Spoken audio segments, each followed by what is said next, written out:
you doing? How you doing, man? We back with another episode of Put You On Game. I got another special guest with me, and she's a producer of The Journey of Limitless Woman. That's a web series. Also, podcast coming soon. Flew here, grew here. Yeah. And she also had a podcast herself, man. We're gonna find out all that information, man. I got that girl, India. Thank you for coming, glad to be man. here. Thank you. You will Put You On Game, man. Put You On Game podcast. Put me on. What we doing? Put me on. What we're doing. So what's your New Year's, man? Happy New Year, man. Happy New Year to you, too. What are some of your New Year resolutions that you're trying to accomplish this year? Oh, discipline. Discipline is my biggest thing right now. Time management. And just having, like, at the same time, discipline and also just having more fun, if that makes sense. Because last year I focused a lot on like career, which is cool, but I want to have a balance of I want to work hard and play hard at the same time. 2023. You see, everybody had it, that every year is always a New Year resolution. New year, new me. You know what I'm saying? New year, new me. People be, you know what I'm saying? I want to work out. I want to get better. So, you work out, for the first couple of months, and then next thing you know, goddamn, you be back sitting at home eating cheeseburgers and shit. Well, I'm one of them people that's trying to be in them people way too. Okay. But that's just a constant thing I've been trying to do. Right. So I done started over like 5 times in December. That was I was trying to get ahead of my resolution. So yeah, I gotta start over one more time. Yeah. Me too. In December, like I was like, hey, let me start practicing. Yeah, I'm gonna be in them people way. They'll be alright. Yeah. Cause this year, man, last year, this year from my New Year resolution, but this year for me was just find that balance. Find that balance between, family, friends, and podcasts, me working, like trying to find that balance. You know what I'm saying? Cause last year, my couple family members felt, like, which I always tell them, it's nothing personal. Why I stay away, I'm just focused. You know what I'm saying? I'm just so like, when I'm in grind mode, when I'm focused, I'm gone. Like, I don't just don't bother me. No, I understand. I was going to encourage you to keep it in balance for right now because it's so crucial in the beginning. And I'm in that place too where, yeah, we got to be in isolation mode for the things that we're trying to do because a lot of our friends and family don't understand what we're trying to do. Yeah. And then because they only see the final product, they don't realize all of what happens behind the scenes. Even the development. I'm sure you had a whole... I don't know what your timeline was like for putting this show together, but I'm sure you took way more time putting it together than when you got it rolling. Yeah, see, the biggest thing was the location. Location. I didn't know where I was going to do it at. Been planning on doing this for 2 years. I was 2020, but it's like, okay, where I'm going to do it at, how to get the equipment, where to buy the equipment from, how to use the equipment. You know what I'm saying? You got to work with it. Yeah. You got to really brainwash yourself. I had the same... You got to become obsessed with this shit. Yeah, I had the same situation. I didn't even realize... In the beginning, I thought I was going to be in music, like as a music educator or something like that. And then I'm like, I actually like vocalizing my opinion on certain things. So that's why I started doing... podcast. But like you said, there's a whole thing you gotta... I don't know nothing about audio or visual, but I know a lot more now than I did, but you had to like teach yourself. Exactly. And the best thing, what I tell every nigga, just start. Like Steve Harvey said, I think he did an interview with Earn Leisure where he was saying that the biggest thing, people just always, don't want to start. They always waiting for everything to be perfect. None of the dots to be lined up. Like, it ain't gonna be like that. Just start. Just go. You know what I'm saying? It's going to get better as you go. You're going to learn. You're going to realize your mistakes that you made. You're going to see development in yourself. And then, of course, you're going to start getting more money as you go. And it's going to get better. Your podcast is going to get, or whatever you're doing, your music, whatever you decide to do, just start. Yeah, and like manifestation is a big word. Yeah. It's been a big buzzword for a couple years, but I really believe in it. But I believe in it not just from thinking about it. A lot of them like just see it in your mind. But I'm like, if you want God to open doors for you, you gotta walk to the door first. Like you gotta at least put your hand on the doorknob, in order for the door to open for you. Right. So I think if people realize that. I don't know, like once you start moving, like you said, just start, things just start to fall into place that you don't even know. would and wouldn't have if you didn't do the first thing in the first place. That's so true. That's so true, man. So let's take it back to the beginning, though, man. You know what I'm saying? We'll take it back to the beginning. Where you from, though, Indy? I'm from Chicago. Oh, Chicago. I'm born and raised from Chicago. I moved out here 2 weeks after I graduated high school. So unfortunately, I didn't get to spend my adult life in Chicago. So my adult life was ATL. But yeah, that's where I'm from. I'm from Chicago. So what are some of the differences from being in Chicago and living in ATL? A whole lot. I just say our culture is just different. For one, transportation is one of the biggest things. Like growing up, I knew I can get to point A to point B because our transit system is just, it's so much. You could just get there. Buses run every 15 minutes. Here, everything's so far. And then cultural wise, I feel like even though we got a bad rep, I think y'all ain't touching us. So nah, baby, no. We are more laid back. Chicago know how to party. Like, I feel like when I came to Atlanta, one of the first experiences was like going to Mansion. And I'm like, why y'all just looking at each other? Like, we dance in Chicago. We have fun. We don't give a fuck about what people look like. I mean, yeah, we used to be like that fresh. too. Yeah, we used to be like that too. Yeah, like we used to dance. Everybody used to dance. Now everybody want to stand around and look cool. Yeah, you know what I'm saying? They got some money. We trying to have fun. People want to buy sessions just to act like they, you know what I'm saying? Yeah, they got something going on. You ain't got nothing going on. You just want to look like you got something going on, but. Yeah, that's But it wasn't all bad. I did have like some cool experiences in the South. Like I feel like friendship is different in the South than it is where I'm from. Like in Chicago, we let each other do our own thing. Check in with us, let us know you safe, but hey, do you boo? In the South, it's kind of like we check up on each other. Like, you good? What's going on? Like, I ain't heard from you in a couple days. What's up? Like, it's a little bit more. I don't know, like imposing. I don't know, like. Well, my girl group, they was really on it, like, and I'm like, girl, I'm grown. I'll tell you how I was tomorrow or next week. I like that. Tomorrow. Stop calling my phone. Right, I don't have to tell you where I'm at right now. I know you don't need my location, but I understand it now. I love it. I'm like, okay, that's just love. I'm like, y'all are nosy. Right. But ain't really nosy, it's love, so I'm like, or a little bit of both, who knows, but right. Yeah. Yeah, I feel you. So you got any siblings? Yeah, I'm the oldest of, how many? Let's see. 4. Technically 5.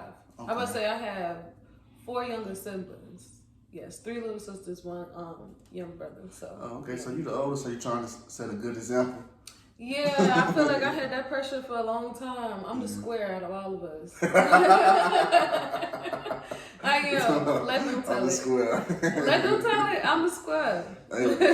No, I say it's always that pressure, but I embrace it though. I like being the oldest. Too? Yeah, I'm the oldest too. Of how many? I mean, my mom only got one. I got a sister on my mom's side, and I got 2 brothers and a sister on my dad's side. Oh, okay, cool. Are y'all close? Yeah, I'm close with Jemima. I'm close with not my sister on my dad's side though. We talk a little bit, but it's kind of distant. Okay. It be like that. When you extend the arm to somebody, you know what I'm saying? You extend the arm, but it takes 2 people to. Yeah. You see what I'm saying? Yeah. But I already extend the arm a long time ago. You know what I'm saying? But she just never. Grab the arm back. So my brother sometimes on my dad's side, so I understand. But me and him, we actually, he is our brother. So technically that's 4 from our dad's side or whatever. But we always wanted to be in each other's lives. But he lived in Milwaukee, we lived in Chicago, so it was like a little farther. But once we became adults, then we kind of made that happen. So we couldn't help what we couldn't help beforehand. But now, And right, that's how it was with me. So, like for me, like my dad wasn't particularly in my life. You know what I'm saying? So when I became 18, I was like, you know what? I want to be in my, my siblings' life. You see what I'm saying? I want to be in, my other. I grew up with my baby sister, of course, so we naturally got a tight bond. You see what I'm saying? But with them, it was like my brother was like, one of them was 12, 13, the other one was like 11, 10. I'm like 9 to 8, so they were still young. You see what I'm saying? But I, try to be close. But what I was told was that sometimes you can't hold everybody together if they don't want to be held together. That's true. You see what I'm saying? Like you can only try and that person don't reach back or something. Sometimes you gotta, okay, I love you, but okay, that what you wanted to be, that's how I gotta be then. Yeah. But the other ones reached back. You know what I'm saying? The other ones who've been tight ever since they love and look up to me, we talk all the time, see each other all the time, but she just the only one that just didn't. It'd be like that. Back. You'll never know. Just give it time. You never know. So what high school you went to? I went to Argo. I love my high school. Argo. What about high school? It's so funny because it's Argo Community High School. It was on 63rd and Archer. I mean, it's still there.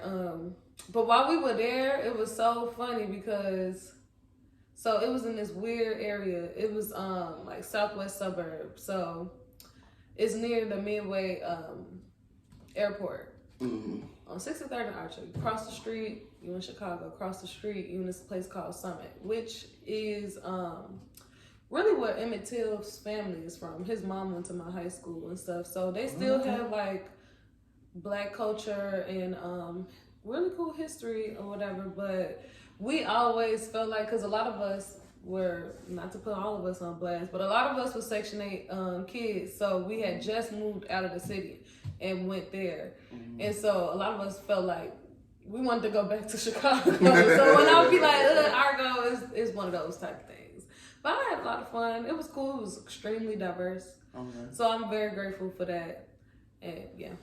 Okay, then. Argo. This is cool sound. Argo. You want to hear what the mascot was? What was it? What the mascot? Argonauts. Oh my God. I was like, come on. That's like some lame Argonauts. It was cool though. It was funny. At least you shout them out. You shout them folks out, man. Argonauts. You shout them out though. Hey, I had to do it. That's how you represent. So, did you end up going to college? Yeah, I went to Georgia State for a little while. That's what brought me to Atlanta. Okay. I ain't even gonna lie to you. I had just Googled schools in Atlanta, and of course I heard about Clark, Spelman, Morehouse, because we all have, like, growing up. Especially, I was supposed to go there too if I didn't transfer from one of my schools, like to visit. You know how they always bring schools there over the summer to check out the campus? Right. Clark took too long. I applied to Clark. I had got into Clark, but I don't know. Their system was very slow. Georgia State was very prompt, so I was like, okay, I'm going to Georgia State. And it was really new around that time, maybe a couple years old or something from it being Georgia State College to Georgia State University. Mm-hmm. But yeah, I loved it. I didn't finish. I had a whole bunch of fun. Did a lot of little promoting and stuff, like, the clubs and shit like that. Took a break, and then I went to Atlanta Metro and got my associates in mass communications. Oh, okay then. You lit. You lit. Okay. I had to take a little hiatus. Oh, okay. So you started a podcast a while ago called I seen A Trip to India. Yes. I said it right? A Trip to India podcast. Okay. What made you want to start your own podcast, and why did it stop? So, really, I was trying to figure out, I had so much stuff I wanted to talk about. Really, before Trip to India podcast, I had a YouTube channel. I only did 5 episodes of that. It was called Specs. It was Seeking Peace through evolutionary cultural success. Too much. But I was doing book reviews on Black authors. And I was like, I just really want to tap in and just, put my unique spin on a lot of things. So I'm like, that ain't really working out. Let me try this podcast thing. So the first season of the Trip to India podcast, I kind of just did different topics, like the president election. What was going on around that time? Antebellum came out. I don't know if you remember, it was something that happened where it was a restaurant, I think in Texas, and the people was real lit, and they were standing on top of the couches and stuff, and the owner of the restaurant cursed them all out, but really was cursing out the women for twerking and shit like that. Like, that's why y'all ain't got no man, and men don't respect y'all. And So really, I just want to put my take. Yeah, he was Kevin Samuels. Shit. Yeah, but it had went viral. It was all in the shade room. I forgot what it was called, but basically, I just wanted to give my take on things, and then that morphed into me wanting to interview women who I felt like were successful on their own path, and that was season 2. That's when I started to figure out my niche, and that went really well. And then I had to stop because I realized it was so much stuff that I wanted to do that I personally couldn't do myself. If that makes sense. No, that makes sense. Things I wanted to talk about, or I love film, TV, podcasts, like entertainment in general, and I feel like I'm way more better behind the scenes, which is why I wanted to produce, so I can have more of an impact instead of me being like the voice, if that makes sense. The voice. Because I couldn't speak about too many things if it wasn't my brand, if that makes sense. Like, but I'm interested in all things. Yeah. That makes sense a little bit. So, but the way you talk though, it would seem like you like being, like you like, talking and talking about different things. But so, damn. So that, I wasn't even thinking about you. I wasn't thinking that though. What? Like, that you like being behind the camera more than on camera. It's not a more or less type of thing. It's just I feel like I have more impact behind. Like I can, as you can see right now, like I mentioned 2 things that I'm producing. Well, you've mentioned 2 things that I'm producing, and there's also a 3rd thing that's in the works that's gonna come out. So like I feel like I can put my hands in more pots and just have more, just more impact. Oh, okay. I can see that I can come back though one day. I'll come back. Okay. I was really thinking about it sparking a Trip to India podcast back up and just not thinking about the themes or anything and just, talking. Okay. So what are some of your early trials and tribulations of having that podcast? I would say procrastination on editing. I hated editing. I still hate editing. Who you telling? Yeah, I hate it. Who you telling? So like, one thing that I've taken from that is basically bulk filming and just doing it. Because I felt like I didn't really promote as much. Like when I did season 2 of Trip to India podcast, I went all in. Like, you probably see me post, like, whoever was following me at the time would see me post, like, almost every day. And then when I came back around, it just wasn't happening like that. And I was so frustrated with myself, like, why isn't it working like how it did when I had the momentum? So really, it's just about getting a team. That's my thing now. I think I'm at a point where I definitely need a team to help with that aspect, that marketing aspect. The marketing. And that's and I'm glad you said that, because that's one of the most important things, too, that I think people don't understand. Like, talent is one half, right? Having the talent. And this not just in podcasts, it's in music, anything. Talent is one thing, right? But marketing, promotion, marketing, you know what I'm saying? That's the whole other half that you got to do. You know what I'm saying? Like, you could be the talented person, but nobody don't know your ass. You know what I'm saying? Then it's like, you just a talented person nobody know. And think about like what's out there, like what we know. Not all of those podcasts are really that good to begin with, but like marketing is on point, so it brings traffic. So I think it's like 20% of like development, 20% of the talent, and then the huge bulk is promo. Marketing. Marketing. Yeah. And so then other people. So that's where money come in. You gotta have the money to go on different resources. Hey man, fuck with me. You know what I'm saying? Yeah. And relationships too. Relationships. A lot of the industry is built on relationships too. Having a relationship with this person and all that. That definitely comes in handy too. And then, like you said, everybody having podcasts, they're not really talking about nothing. Not talking about nothing. But in these times, everybody want to fight. Their opinion matters. You know what I'm saying? Yeah. Like your thoughts on something matters. Like it doesn't. It doesn't. I love that you said that though, like because you mentioned Flew Here Grew Here podcast, which is in the works. Watch out, January. Yeah, shout them out, man. Shout out Chanel too, man. Chanel and April B. She next gonna come up here too. Oh, good. That's what I'm talking about. But that was the main thing that we wanted to make sure that when we put out this podcast, that it don't feel like everybody else's.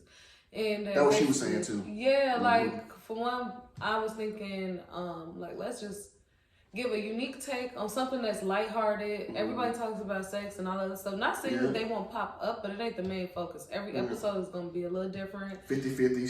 She brought it up too. I'm tired of hearing about 50-50. Oh, yeah. Oh, yeah, she definitely had her take on that. went crazy over there. I love that. I was like, oh, they finna chew her up.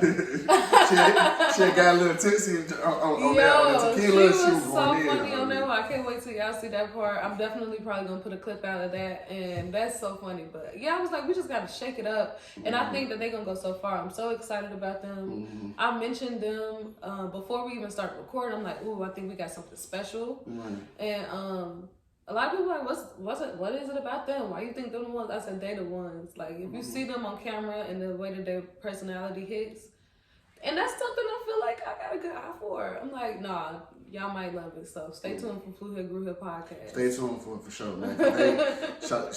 When I interview her, so sometimes you can feel the aura. You know, you can feel the aura. You feel the spirit. We're going to have to get you on the pod. I appreciate it. Y'all definitely love to come on there. Yeah, we're going to have to get you on the pod. You know what I'm saying? Yeah. Talk my shit. And you from here, right? Yes, sir. Oh, yeah, we need that energy. Yes, sir. Because I haven't mentioned it, and maybe Chanel did, but basically it's just going over, like, my two girls from Brooklyn, Chanel and April B, on the experiences of living in the South. And now she particularly living in Atlanta. I think she said she's been in Atlanta with 17 years, right? Yeah, they both been for a good amount of time. And for me, I think it's been a while too. It's going on 11 years, so yeah. And that was dope. And I'm glad she enjoyed herself up here. By the time this episode come out, the interview will already be out. Okay, so y'all can already look at Chanel interview, man. We talked about a bunch of stuff, man. I just loved it. I love just going with the flow. We just talking. She talking, I'm talking. Oh, yeah. She got a little tips and she started going on that 50-50. I'm so tired of hearing about 50-50. She said on the pod, she said, look, if we got rent and bills to pay and you waiting on my 200 or my 600, don't do that. Like, she ain't trying to hear that. She said, we can do something. Like, I'll put whatever I need to put on it, but it don't need to be dependent on my money. Right. So basically, she wanted him to pay for everything. But I was cracking up. I mean, at the end of the day, I always tell people, like, you know what I'm saying? It's different stuff, different strokes for different folks. Yeah. So whatever works for you might not work for me. And sometimes, I'm going to say for all men, I speak for all men, sometimes it's not the fact that the man don't want to pay everything, it's the fact that he's not able to. Right. You see, sometimes he just might not be able to. And that's just what it is. And the people that speak on this stuff all the time are people who are rich. It's easy for you to say that. Inflation is real. This economy is real. But, I mean, I don't see nothing wrong with any of the scenarios. Like, Granny, I know that's a different generation, but my papa took care of my granny. Right. 100%. And nothing wrong with it. Nothing wrong with it at all. Me, I just seen money as used as like a power tool. So I was hyper. I'm good. I'll pay for everything. I'm good. But now that I am in a relationship, I'm like, okay. Because he wants to be the one that does most of it. But I'm like, I can't really relinquish that power. And I don't think he'll ever be on some controlling stuff. But that's just something that was always in my head. Like, let them control the money. They control you. I'm like, I ain't got time. That's true, though. Just begging for $50 just to get my nails done. It don't even cost $50, but you know what I mean. That's true. But yeah, I'm okay with 50-50 too. Yeah, or 60-40. Or I'm 60-40. I'm 60-40. I think it's 60-40. Well, I think it's perfect. 10%. But just let me put something in there though, just so I can feel like I contributed. But even sometimes though, I mean, the relationship might require, I mean, right. 90-10, like you said. Different times. I think Michelle Obama said that. Sometimes, dealing with, Barack, it wasn't always, 50-50 or 80. Sometimes I was giving everything. He was giving a little bit. Sometimes just depending on your partner. That's why I tell people, man, stop putting what you would do on other people when your circumstances is different. I just think a lot of what I would do, people don't even have a man at the time. So it'd be so funny to me when I hear people be like, well, and then some of them who are, no disrespect, but some of these women, I'm like, he don't even love you. He don't even like you, girl. You are portraying that it's something when he and you both know you just there for the money. Right. And if that's for you, hey, that's for you. But admit that shit. And don't be leading these girls astray, because I feel like my generation and maybe I guess my generation kind of dropped the ball on like what we were saying to the younger kids, basically. So now these little girls is coming up thinking that they just gonna get a Birkin off rip, a Chanel off rip, and it's like, no, know what you're getting into, because you might get into some shit you don't want to be in. But that because social media though. Yeah. Social media changed the outlook on that. And you see people like Diddy buy Young Miami cars, and you see people just spending, and that's cool. That's cute, you know. So I have nothing against that. But what I'm saying is, people look at that. This generation is easily brainwashed. They go like, they easily brainwashed. They look at that and they feel like, okay, this is what I deserve too. Yeah, you may deserve that. You may do everything that we were supposed to do. But sometimes a nigga just can't afford that. Well, okay, speaking on the Young Miami and Diddy thing, I like what's happening with them because even though people are misinterpreting it, because they are tripping. Because there's a group of people that are like, yeah, be the side chick. And it's like, no, actually, they're dating. They are dating. Mm-hmm. Anything he decides to do for her is what he decides to do for her. And they both are free to do what they want because they are dating. They are not exclusive and they are open about it. Yeah. That's really healthy to me. Yeah. And just because her perks are her perks, because she's dealing with a Diddy, that is what it is. But some women are doing it, I don't know, taking it the wrong way, as in promoting being a side chick. Like, nah, you were really digressing at this point. I mean, it's I disagree with it being a side chick, but sometimes I would tell people that's a mean way to look at it. People just looking at it like, dang, you know what I'm saying? You, Young Miami, you a bad chick in yourself, and you dealing with Diddy out here showing up with different women all on the media. You know what I'm saying? It's in the shade room like this every time you show a different woman. So it's kind of like, damn, Young Miami, you don't deserve that, and you kind of. And Young Miami, she talks about it a lot in her music too, though. She kind of does talk about it a lot in her music. I mean, let them get their bag, because they both, basically, they both are benefiting from each other and using each other. Now, I will say, if I'm in a situation like that, like what Miami and Diddy got going on, he wouldn't be on my Instagram. Right. We'll be dating, I'll get all my perks, but you're not going to be on my Instagram. Yeah. My exclusive is going to be on my Instagram. Right. But I mean, the fact that everybody don't see that this is really a marketing ploy too at the same time is just really funny to me. But that's what we like to see. That's what works. Right. And they ain't none of y'all damn business. If she not hurt, if she not sad, or she not depressed by this, it's not nobody business. You know what I'm saying? She happy doing this, then let the girl be happy. Yeah. Like I said, most of you bitches can never, because y'all not in that situation. Yeah, and I think it's just a different ball game when they in that type of, when they have that type of fame. Right. It's just different. I agree with that. So let's get back to it. So what kind of advice can you get to other podcasters that's trying to create their own podcast? Be original. I think that's the key, because for one, we are still in the beginning stages of podcasts. We need to see different genres and niches and stuff like that. Like, there are a million, and I keep saying this, relationship goddamn podcasts. There are a million of those. Yeah, and the shock factor has lost, its value. Like, it's not even there no more because there's so many people doing it. And just think about it. Like, you can literally have a podcast about anything. Anything. It could be... You might make sure it's something you're passionate about, first and foremost, and that you can, that you wake up every day and probably just have an idea about, like, ooh, we should talk about this, or ooh, we should talk about that. If you don't, then chill. And also, don't do it if you don't really want to do it. Don't do it just because you want to act like you have something going on, because then that just also makes it even more saturated.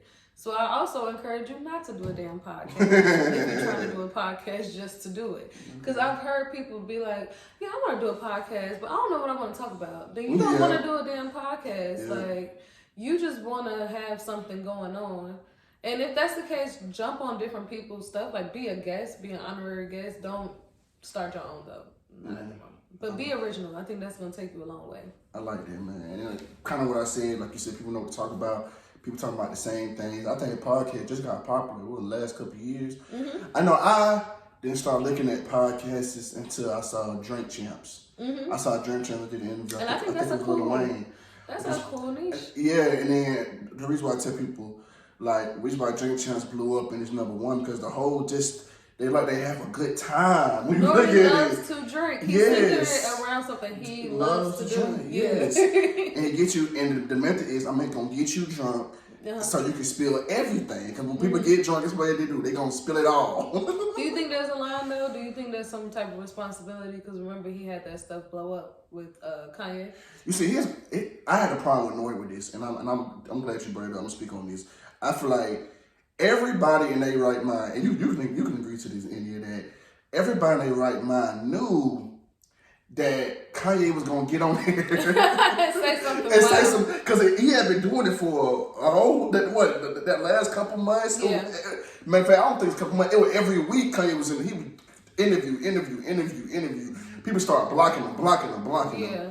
So you knew what you were gonna get when he came he to wanted you. it, so Yeah, it's so not, yeah. and he came once he came in. You know, he came and did the interview, and you saw the backlash that came. Nori went on Twitter and said, "Oh, my Ye interview has got more views than Yeah, he was proud doing the NFL game. It was something. I think it was doing the NFL game or something, right? And you were talking that shit, right? But then soon as you got that backlash and you find out George Floyd family was about to sue, that's when you said, "Oh, I ain't know it was that serious." Oh, well, I'm gonna be honest. My question isn't even really on Nori or EFN. It's really on the production. Do he have a real producer? Because this is when people in my role, I feel like, are supposed to like step in. Right. When you watch it, you know if you should scrap it or not. Like you should already been fact checking. You should have already been fact checking. And then that's another thing about podcasts that people don't realize. You are low key.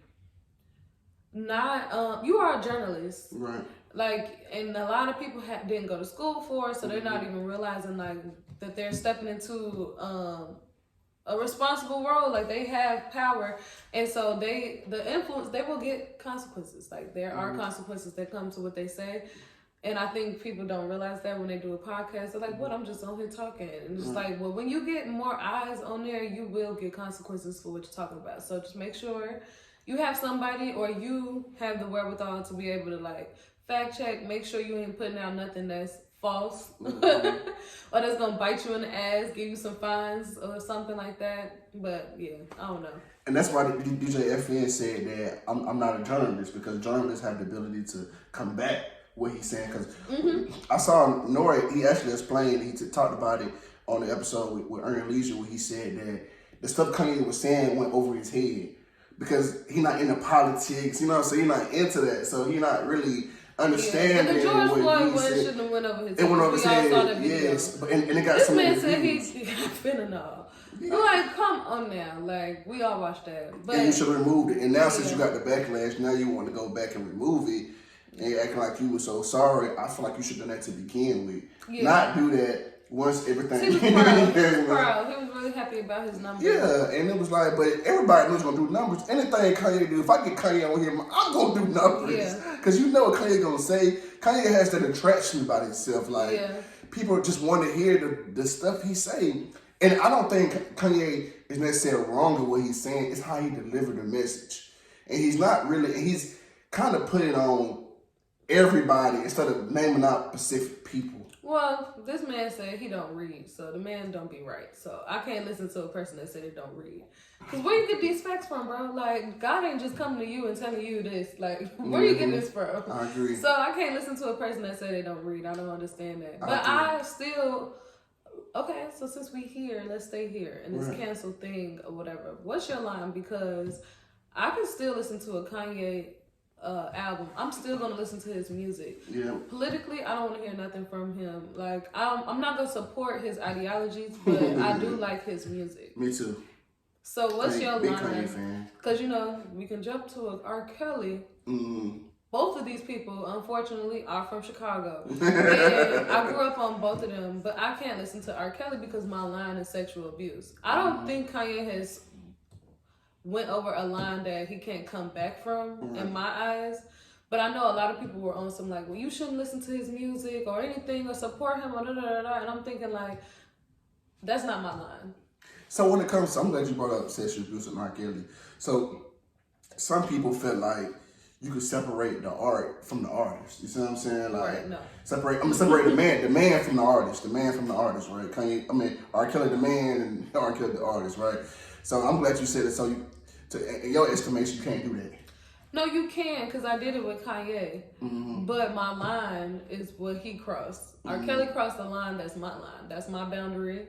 Once you get over here, I can't, because your music was about sex. And then your offenses were sexual. So I can't, and I'm not even gonna lie, there are some things that I'm like, I do miss this because it had a big part in my growing up. Like he was everywhere when I was growing up. That nigga. So it's like if I do hear a tune, I'm like, dang, this does bring back memories. But I instantly feel either guilty or I feel like I want to take it off because I just don't support that. Like that's my line. Kanye has not did that. Kanye just has been ignorant. Yes, Kanye ain't did nothing to like he that didn't harm anyone. Yeah, he just just speaking his opinion, having his antics and stuff, and that's all. Kanye, he also is bipolar or whatnot. So we do know that. That's why I'm telling people, stop giving him an outlet to do these things because something is wrong. Yeah, you know what I'm saying. Something could be going on. Y'all love when black men get up there and embarrass themselves and say these things, and you know what I'm saying? Well, a lot of people agreed with him, but I think a lot of people just need to read more. That's all I'm going to say. I'm going to just leave it there, because if you read more, you'll be able to understand that a lot of what he was saying was false. Or just understand that he's hurting other people too. Yeah, that's true. I definitely agree, man. Yeah. Man, so I get into this game, man. I'm already enjoying to this interview. Let's get into this game. Man, you ready to get into this game? I'm ready. What's up? Okay, so the game goes like this, okay? I ask you 5 questions. Whichever ones you get right, I take a shot. Whichever ones you get wrong, you take a shot. Oh, Lord. Now, the point of this game is a guessing game, okay? I know you don't know the answer to these damn questions. Cool. You know what I'm saying? I know you don't know. But if I was to ask you, what's 2 plus 2? Why did I know you were going to say that? You say 4. I mean, that ain't fun, right? You know what I'm saying? You already know. The point is guessing. You know what I'm saying? You guess right. It's me, you guess wrong, it's you. So I feel like, it's a good way to spice it up, have a good time, you know what I'm saying? That's it. So you ready to get into it? Let's get into it. All right, let's go. Which Tupac song sold the most records? A, California Love. B, Dear Mama. I'm going to say B. You gonna say B? Yeah. Final answer? Final answer. Okay, you got that right. Okay, you said that confident. Yeah, because everybody love that damn song. But I'm surprised you went with that over California Love? Yeah. I almost did. Put that shot bottle right there. Oh, so you're trying to measure it. I'm not get that much. I ain't gonna do that much. What's that? Right there. Right there. It's probably all right there. I'm pouring in the damn cup. That's how we gonna do it. Okay. That's how we gonna do it. Yeah.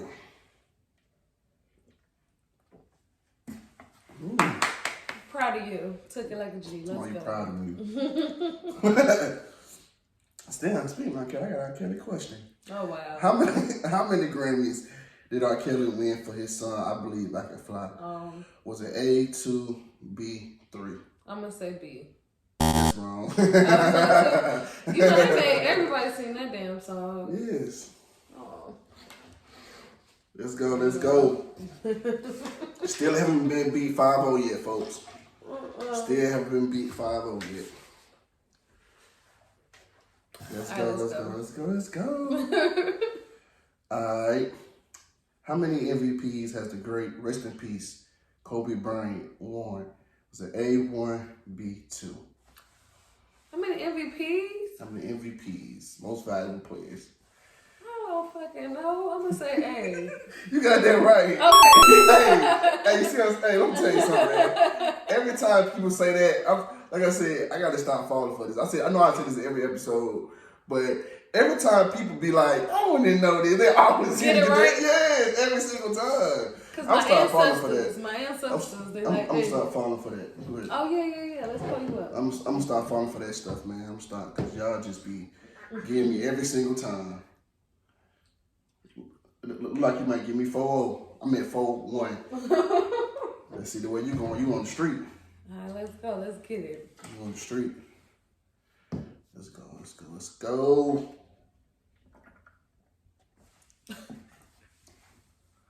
You feeling that? I'll be all right.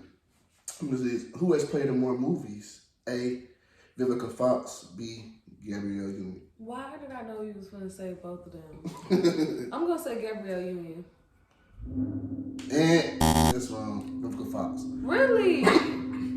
Yeah. More movies? Vivica Fox. I mean, were they low budget though? Why? You sound like Joe Budden. When Joe Budden would get on there. When Joe Budden would get on there. I said, man, y'all crazy, man. I said, y'all crazy. Vivica Fox, though. Dang. Okay. So, what was Jada Pinkett Smith's first movie she played in? Was it A, The Nutty Professor, B, Menace to Society? Oh, B. Okay. Okay, you said that so confidently. Okay, B. Yeah, I love both of them. I love both of those movies. Yeah, classic. They're classic though. I don't think. Shout out Eddie Murphy too. I don't think Eddie Murphy get enough credit for him playing in all those different characters. Yeah. I don't think he didn't get enough credit for that because that's like really dope. Well, he did just get like a major award at the Golden Globes. I don't want to get the name of it wrong, but it was like a Lifetime Achievement Award, basically. So he is getting some of his flowers, and he should. Yeah, because that was dope. That was really dope. Yeah. So what you beat me? What, 3-2? Period. And I won. 3-2. Okay, let's go. Okay, 3-2. I know a couple things. Okay, so let's get into it. Let's get back to the interview. Okay, so how did you end up becoming a producer for the journey of Limitless Woman? How did that even happen? It was something that was on my heart and mind for a while. Right. Basically, when I did season 2 for A Trip to India podcast, that's when I started to gear more towards women of color, basically highlighting us. And when I say women of color, I do mean women of other races that are just not white, basically. Because I know sometimes people are like, why not just black women? And I was like, yeah, majority of my girls are black. But, I mean, I still understand. I look at us, like black women, as people that can make change. Like, I feel like we, even though globally or society-wise, they like to say that black men and black women are at the lower end of the totem pole. Right. I don't really see that nowadays. Like, I feel like we have a power and voice, so like we can just help each other out. Basically, just had to get that out there because I know some people have a problem with women of color. I mean, people of color and black, basically. Yeah. And I intentionally did that because that's just my ministry. So basically I took that concept from season 2 and I was like, oh, I kind of want to make it even more interesting. I want to I did it, I won't say wrong. I focused more on the individual on the podcast because that's kind of the nature of it. But for the web series, I was like, I want to get more in depth. I want to get more specific on the industry, and I want to give tangible tools because I feel like for black women, we have been pinned to success that has to be linked to like beauty. So hair, eyelash, fashion, but not necessarily like doctors, lawyers, scientists, stuff like that. So like I try to find people in all different industries and I try to get them to give tangible advice and just to tap into their passion. I really want to showcase passion and what it looks like, especially when you're in a place where you're lost and you're trying to figure out where you want to be. So I just want to show you that it's possible and it's people like us that are in those positions and you can get there. And I don't want the people coming on the web series just believe in yourself. I hate that shit. No, girl, what did you do? Was your first step the LLC? Or once I got it, what else should I do? So I always ask, like, so what is a tangible thing that people should try to do in order to get to where they're trying to go? That's my role with that going forward. I like that, though. Thanks. So what are some of your early trials and tribulations being a producer of a show? A lot of ideas, compromise, like realizing that like I'm not the only voice that matters. On my podcast, it's my shit. So that's what it is. Having to like really find the middle ground and understand people and listen and just try to execute and don't like be dependable, be reliable. Don't overpromise something that you know you can't deliver type thing. So that's one of the earlier things. It's just making sure that I can understand where somebody comes from. Because this Flew Here, Grew Here podcast is Chanel's idea. This is her baby.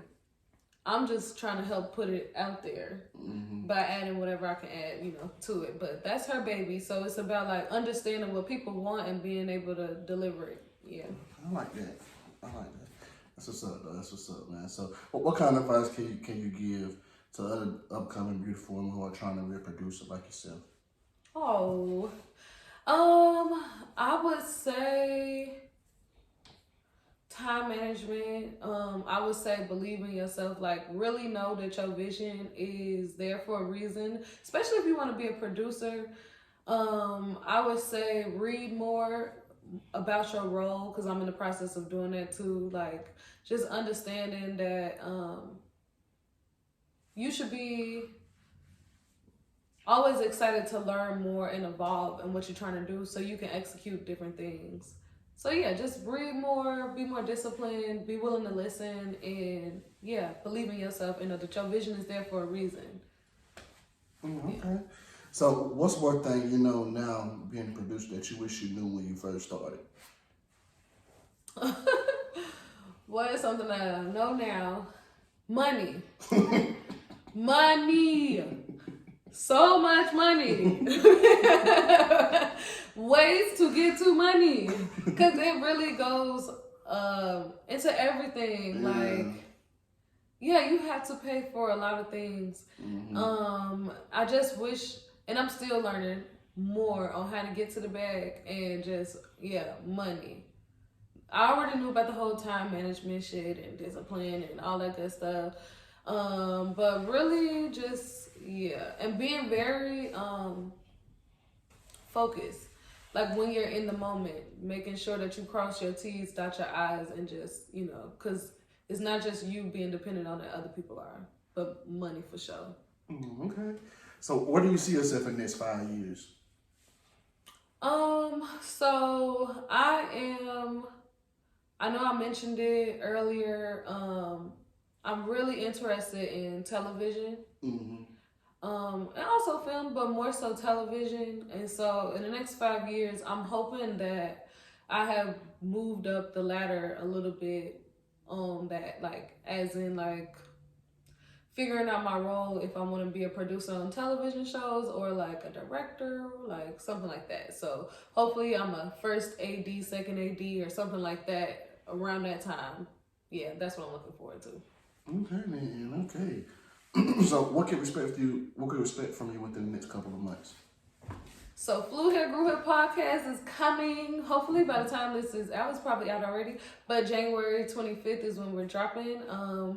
Also, Life as an It Girl is going to be dropping sometime around spring. Also, Journey of Limitless Women, season 2, part 2 will be coming out around summertime. So yeah, just be on the lookout for Limitless Productions. That's the name of my company. That's something that I've been developing. So yeah, that's really what we're looking forward to. Just seeing Limitless Production come out and take over all 2023. Okay, so let me ask you this. Okay, so you got your hand in a bunch of different things. Right? So funny because I didn't even really think about that until being on here. Like, oh, what you doing things? How do you balance that all out and be in a relationship at the same time? Oh, well, the best part is that me and my boyfriend are in the same thing. Okay, that's how I met him. He was producing the podcast that I was on, Air Hustling 404. Okay, shout him out. In this hoe, no play. And so it's really natural for us. We give each other advice. I get a lot of advice from him.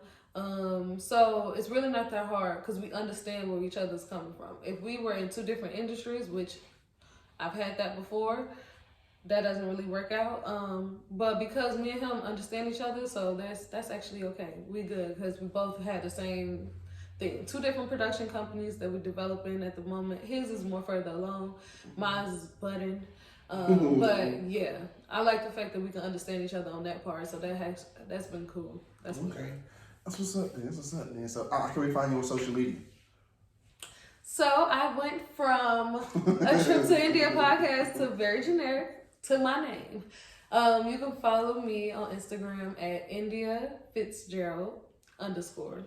That's it. My first and last name _ I was like, just make it simple. Keep it simple, man. You can find me at Put You On Game _podcast _ Put You On Game _podcast _ Man, I want to tell you, man, it's been a blessing, and I'm so thankful that you came on this podcast. Man, you're such a great guest, man, and it was such an honor interviewing you, man, and I just can't wait to see you do what you do. See, I created this podcast for upcoming entrepreneurs, upcoming entertainers, because, you know, like I was telling Chanel, you know what I'm saying, certain people just can't go to the Breakfast Club. You know what I'm saying? Yeah.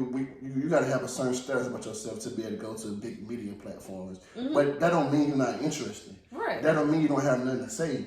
So when I'm trying to show people that anybody can teach you something, a lot of times, man, we grow up and we look outside our house, look for role models on TV. You know what I'm saying? TV raised us. You know, we see celebrities, relationships. We're like, damn, I want to be like that too. You know what I'm saying? That raised us. And I'm trying to tell people that, man, anybody, the next door neighbor across the street can teach you something, man. And don't think just because these people are not, like, at that status, doesn't mean they don't have a lot to say or a lot of knowledge to give. They have a lot of knowledge to give, and talk about being positive, having a good time in a world where there's so much negativity. And negativity sells, man, because it's interesting. Like, people like, man, I want to see what she gonna do when he come home. She gonna whoop his ass, you know what I'm saying? It's the anxiousness, but people understand positivity can give you the same effect. You can have a good time too and be positive. Man, her being laughing the whole time, you know what I'm saying? But it's being positive and talking about some good shit, and that's what it's all about. So that's why I created my platform, to be able to do that.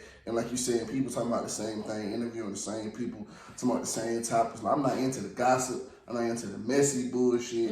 I ain't into none of that. Y'all can have that. If y'all want to keep talking about that, y'all can have that. To me, I'm not into none of that. This is about giving back to the youth, because they are the future. We are the future, man. And we got to give back knowledge and give them things that we didn't learn growing up, or not even learn growing up, but just the knowledge that wasn't there for us at the time. Exactly. You see what I'm saying? Podcast, like you said, podcasts weren't really popular until like the last, couple of years? Podcasts weren't talked about when I was in school. No, I don't even think it was really I think the only podcast that was kind of around like that was what I kind of heard about was the Joe Budden podcast with Rory and Joe Budden and Joe Rogan. Yeah, Joe Rogan too. Yeah, so that's the only people that I kind of heard, but still we weren't like looking for it. Like, well, I can't wait to see Joe Budden podcast. Yeah. But I know it was around, you know, but people weren't tuned into it. So that's why I created this platform, man. I want to tell you thank you, man. And I got a networking event this year. I'm going to keep talking about it every episode. Networking event. Going to be on my 1 year anniversary, which will be June 3rd. And I have all the guests that I had on all the guests I had on the episode. We're going to come together. I know everybody going to be able to come. I already know that, you know, schedules and whatever you got going on at the time. I already know, trust me. But the ones that can come, start a networking event. I want this to be an annual thing because, you know what I'm saying, we all can resources and relationships. You know what I'm saying? I want to create that, you know what I'm saying, for all of us, and at least be the start of something. I can at least start with whatever y'all decide to do, whatever y'all decide to do. But I want to at least try to start something, you know what I'm saying? Because we all can help each other to get to other doors. And you have a door I'm trying to get into. I got a door you're trying to get into. Right. Why can't we help each other? Yeah. And that's what it's all about. People building a coalition. Exactly. That's what it's all about. People trying to hide knowledge. They don't want to tell you nothing. Yeah, I'm not about that at all. So that's what it's all about. So that's why I created this platform. This platform is all about. That's what I got coming up this year. I'm looking forward to that. So I've been planning, talking about it for the longest. And I'm planning, you know what I'm saying? I got new merch coming out too. Y'all stay tuned for that merch. And that's it, man. That's all I do, man. But like I said, it's been a pleasure having you on this podcast, man. Thank you, man. And I guess that wraps it up, man, for another episode of Put You On Game. All right.